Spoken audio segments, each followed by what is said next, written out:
So today, we're not just going to look at a coffee machine. We're actually going to deconstruct something a lot more interesting.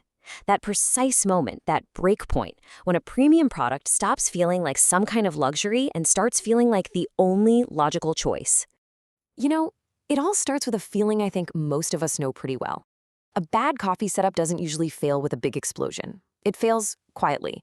The shot looks okay, the milk froth seems decent, but the final cup just lands a little flat, a little disappointing. And you can't for the life of you figure out why. And then there's this. This, right here, this isn't about chasing the perfect, elusive God shot. Nope. It's about a much more fundamental human need. Just avoiding total chaos before you've even had caffeine. It's that simple, frustrating desire for a clean counter and a morning that just works. So this whole experience of things being just okay, we can call that the quiet failure. And here's the thing, it's so easy to misdiagnose. You think to yourself, I just need better espresso. But what if the problem isn't the final destination at all? What if it's the journey to get there that's broken? When you look at a list like this, these aren't just features on a box. You should really think of them as a diagnosis. Each one is a direct response to a specific pain point in the home coffee routine. It's targeted at that household that's kind of outgrown good enough, but isn't looking to open a full-blown science lab in their kitchen. So what is the actual problem we're trying to solve here? Well, it's not one single thing. It's really a whole cluster of these tiny daily frustrations that, when you start to look closely, they take on a very specific shape. I mean, most of us don't walk around saying, my workflow has too many failure points, right? We say something softer, more familiar. The frustration is absolutely real, but what does it actually sound like when we say it out loud? Does any of this sound familiar? I bet it does. Each one of these is like a little paper cut on your morning routine. Now, individually, they're manageable, but when you put them all together, they add up to this daily tax on your time and your patience. So what do we call this tax?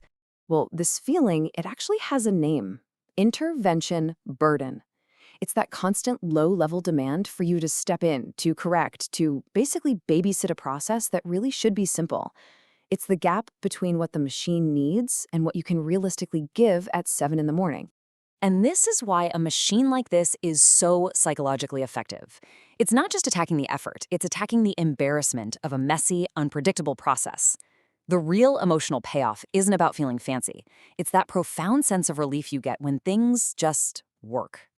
Okay, but to understand why it provides that relief, we've got to look at the hidden mechanism behind most home espresso disappointment. And it's almost never what people think it is. So what's really going on under the surface? Here's the secret. The source of the problem is rarely a lack of power. It's instability, all across the coffee-making chain. It's not one giant mistake. It's a cascade of 3 or 4 tiny ones. You know, a slightly off grind, a dose that's a bit shallow, a tamp that's not quite even. The whole thing is sabotaged before the water even hits the coffee. And this table just illustrates it brilliantly, how the machine's design is all about tightening those weak links. So, for example, look at grind inconsistency. The built-in grinder directly addresses that, which means fewer dead shots and less guesswork for you. Or what about messy tamping? The smart tamping station tackles that, which means a cleaner counter. Every feature here isn't just for show. It's designed to contain those common cascading errors. So the real value here isn't just horsepower. It's this concept called error containment. It's a design philosophy that's all about preventing small human mistakes from ruining the final product. It's about building a better safety net, not just a more powerful engine. And that brings us right to the central question. When does a machine like this actually become a logical purchase? Well, there's a very specific moment, a break point, where the entire calculation changes. We call this break point the threshold. It's that very specific zone where your current setup is consistently letting you down, but the idea of diving deep into the espresso rabbit hole just sounds like way, way too much work. You're just stuck in the middle. And you can usually tell you've hit that threshold when one of these 3 things starts happening. Your needs have quietly evolved. Suddenly you're making more complex drinks. You want more variety. And yeah, you want more control. But you value stability way more than the purity of some complex multi-device setup. This is the key. You've crossed the threshold when your daily life stops rewarding the fun of experimenting and starts punishing the lack of reliability. It's not about the love of the coffee hobby anymore. It's about the real-world demands of your actual routine. So once you've crossed that threshold, the way you evaluate a product like this has to change completely. You need to start asking a totally different set of questions. But what are they? See, this is where most buyers get it wrong. They compare specs or price, or they argue about whether a separate grinder is better.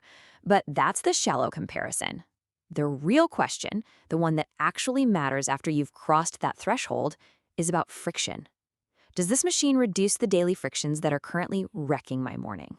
And this is exactly why critiques from espresso purists, about grinder refinement or portafilter size, are often totally beside the point for this specific person.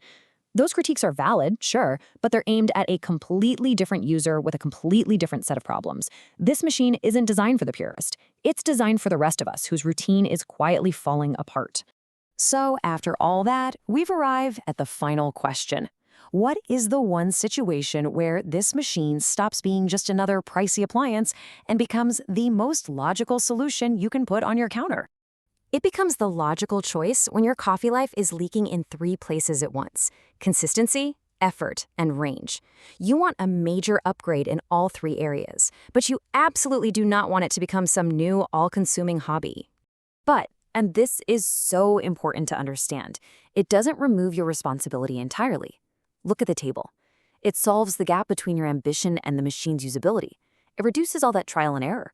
But look at that last column. It still leaves bean choice and calibration to you. It reduces sloppy failures, but it doesn't fake expertise for you. So in the end, it really boils down to this. Before you reach that threshold, a machine like this just seems like total overkill. But once you're past it, cheaper options are just going to charge you in daily annoyance, one messy puck or one watery iced coffee at a time. So the real question isn't about the machine. It's about you. Your routine is talking. Are you listening?